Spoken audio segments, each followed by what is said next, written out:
ব্যাগে বন্দুক আছে দাবি করে ব্যবসায়ীকে মারধর, ছিনতাই 12.5 লক্ষ টাকা। অভিনব কেপমারির ঘটনা ঘটল দক্ষিণ ২৪ পরগনার বারুইপুরে। বুধবার বিকেলে বারুইপুর ক্যানিং রোডের ছয়ানি এলাকায় রাস্তার পাশেই হোটেলে খাবে বলে বাইক দাঁড় করিয়েছিল ভাঙড়ের ধান ব্যবসায়ী শাহাবুদ্দিন মোল্লা। সঙ্গে তার আরও 2 সঙ্গী ছিল।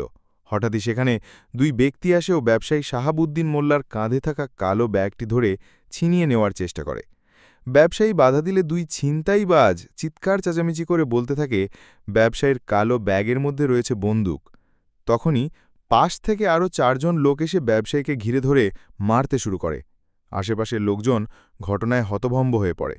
ব্যবসায়ীর সঙ্গে থাকা 2 সঙ্গী সেখান থেকে ভয়ে পালিয়ে যায়। ব্যবসায়ীকে একা পেয়ে বেধড়ক মারধর শুরু করে 6 জন দুষ্কৃতীরা। তারপরে ব্যবসায়ীর কাছে থাকা ব্যাগ ছিনিয়ে নিয়ে চলে যায় 6 দুষ্কৃতীরা। 3 জনা দাঁড়িয়েছিলাম। কোথায়?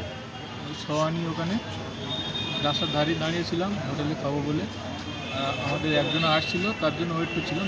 এই 1 মিনিট মতো হয়েছে আমরা গাড়িটা রেখেছি, বাইকটা রেখেছি, 1 মিনিট মতো হয়েছে। ইতিমধ্যে 2টো লোক হেঁটে হেঁটে এসেছে, একজনের লুঙ্গি পরে একজনের প্যান্ট পরে এসেই আমার ব্যাগটা ধরেছে। আমার ব্যাগ ছিল এরকমভাবে। কিসে এসেছিল ওরা? ওরা হেঁটে এসেছে। আচ্ছা। আর আমার ব্যাগ ছিল এরকম, এরকম ব্যাগ ছিল গলায়। এসে ব্যাগ ধরেছে, ধরে বলছে ব্যাগে কী আছে এরা।